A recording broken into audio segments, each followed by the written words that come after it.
Hi guys, welcome back to the channel. In today's video, we'll be making a shift dress with a front collar and a belt. So this is the fabric I'll be working with. I have 3 yards of this and I'll be working directly on the fabric.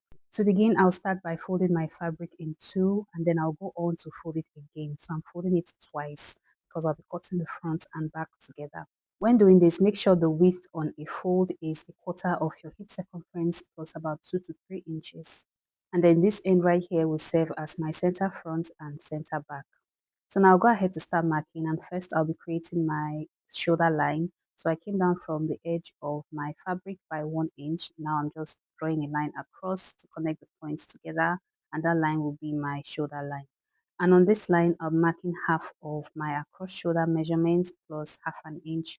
So that's 8.5. So from the center front, I'm coming in by 8.5 inches. I also go ahead to mark my neck width, and for the neck width I'll be using 3.5. Remember, this dress will have a collar, so you don't want to make the neck width too small so it doesn't choke you. So now that that's done, I'll be coming down by 1 inch from the point I mark for half of my across shoulder. I'm going to connect that in a slant to meet the neck width, and that will be my shoulder slope. Now I'll be going on to mark the neck depth, and I'm going to be marking the back neck depth at 1.5 inches. So I'm coming down by 1.5 inches along the center back, and I'll go on to connect that to meet the neck width. So you can use your French curve for this, but I'm using my free hand because I can't seem to find my French curve. Okay, so now I'm marking my upper chest line. And for me, it's 8 inches downwards from the end of my shoulder slope. So I'm marking that point. Then I'll go on to square it out with my ruler, and that will be my upper chest line. So now on this line, I'm marking out the 8.5 inches I use for half of my across shoulder. Then I'll go on to connect that point in a straight line to meet the shoulder slope. I like to do this just to ensure that the line is straight. Now on this vertical line, I'll be creating my armhole. So I'll start by marking the midpoint of this line. And from there, I'll be going in by half an inch. And after that, I'll be marking a quarter of my bust circumference along the upper chest line. So for me, that's 10 inches. So I'm coming in by 10 inches from the center front. And then I'll go on to add half an inch for ease. So now in order to create my armhole, I'll be connecting these 3 points together with the help of my French curve. So you can see how I'm placing it, making sure that it's touching all these points, and then I'll go on to connect them together. Okay, so now that I have my armhole, I'll go on to mark my shoulder to waist measurement at 15 inches. I'll be marking that point across, then I'll go in with my ruler to square it out, and that will be my waistline. Next, I'm marking out my hip line by coming down 9 inches from the waistline. I'll mark that point across as well, square it out with my ruler, and that will be my hip line. And finally, for the full length of this dress, I decided to go with 40 inches. I usually do 38 or 39, but I decided to make it a bit longer this time. So from the shoulder line, I came down by 40 inches. I'll go ahead to square out that point, and that will be the full length of this dress. Alright, so now I'll move on to mark a quarter of my horizontal measurements. I already marked a quarter of my bust circumference along the upper chest line. Now I'll be marking a quarter of my waist circumference along the waistline, and to that I'll be adding half an inch for ease. I'll be doing the same thing along the hip line. I'll mark a quarter of my hip circumference plus half an inch for ease. And then I'll be transferring this measurement I have here along the hip line to the full length.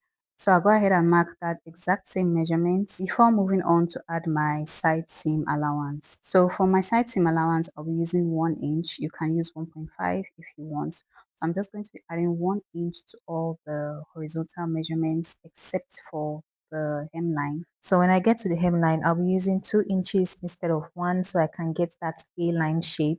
So you can use between 2 to 3 inches. It depends on how wide you want it to be. So once I'm done marking my side seam allowance, I'll go ahead and connect all the points together. I already connected the hemline to the hip line. Now I'm connecting the hip line to the waistline, and then I'll connect the waistline to the upper chest line. Now I'll be going on to add half an inch allowance to the shoulder slope for joining, and once that's done, I'll just go in with my scissors to cut along the lines that I've marked. So I cut out the back neckline, I cut along the shoulder slope, now I'm cutting along the armhole and the side, and I'll also be cutting along the hemline.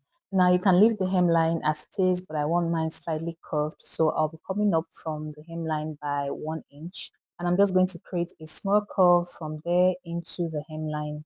And when I cut that out, this is what it looks like. Okay, so now I'm going to be taking out the back piece so I can work on the front. So yeah, we'll be using this piece as our front piece.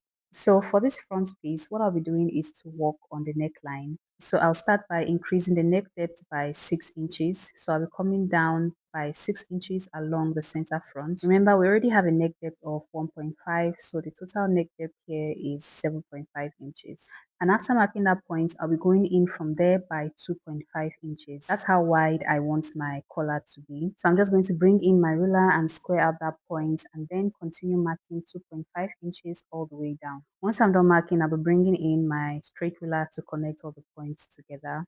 And finally, I'll connect it upwards to meet the neck width. Once that's done, I'll be going in with my scissors to cut following that line. So when I get to where I want the neck depth to end, I'll be making a small notch there just to guide me when it's time to attach the collar to the dress. So after creating the notch, I'll just go on to cut all the way to the hemline. And that's it for the front. So now I'm left with two separate pieces for the front, and then I have one piece for the back.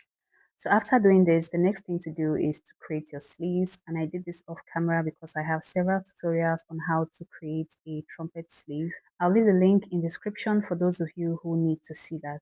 So yeah, these are my sleeves and I have two pieces, one for each side. Now I wanted my dress to have a belt tied at the back, so I had to create loops to go on either side of the dress so the belt can be passed through. So I just cut out a piece of fabric about 1.5 inches wide and I folded it twice and then folded it again for the third time and then ran a straight stitch from one end to another. So yeah, that's how I got this, and this is what will be used for the loops. Now to create the belt is pretty straightforward. Just start by deciding how wide you want your belt to be. Then you can fold your fabric towards the wrong side, run a straight stitch, and then flip it towards the right side. Okay, so now it's time to start assembling the pieces together, and I'll start by joining the front pieces to the back along the shoulder slope.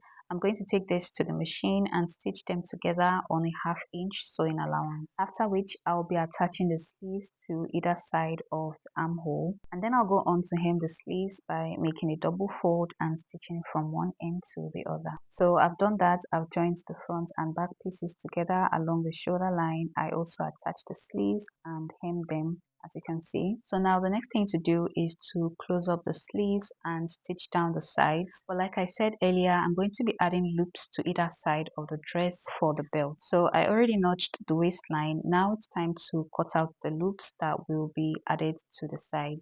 Now for the length of the loop, I'll be using 3 inches. So I just measured out 3 inches and I cut that out. And I'll be using this to cut out 5 other pieces of the same length so I can have a total of 6. So I can have 3 loops on each side. To create the loops, I'm going to be folding each piece like this and placing the open end towards the side. I'll go ahead and pin that down on the waistline, and then I'll be placing the other two 1 inch away from the waistline on either side. That way when I stitch down the sides, I'll be stitching together with the loops, and this is how it will look on the right side. So I'll go ahead and mark 1 inch on either side of the waistline. I'll place the remaining 2 loops on these points that I've marked. I'll go on to pin it down and do the same thing on the other side as well. Then I'll go on to stitch it down off camera and bring it back to show you what it looks like. So after stitching, this is what we have. You can see the loops on either side of the dress. And now it's time to work on the collar. To do that, I'll start by measuring the entire open end of this dress. So I'm starting from the hem, going all the way around the neckline until I get to the other side of the hem. And I also went on to notch the center back of the dress. Now, whatever measurements you got from the tape is what you'll be using as the length of your collar. You can add about 2 to 3 inches extra in case of errors. Now remember, we cut out 2.5 inches from the center front, so this measures 3 inches on the fold, so the extra 1/2 inch can be used for joining. So this is the fabric I'll be using for the collar. It's a cream white crepe fabric, and like I said, the length is what I measured on the dress. So now from this notch at the center back, I'm going to be measuring to the point where I marked my neck depth, and when I measured, I had 12.2 inches. Now because my cream fabric wasn't long enough, I had to join it at some point. So I'm going to be matching this seam line to the center back. And because it will be at the center back, I'll go ahead to open it up like this so I can take the measurements for my neckline.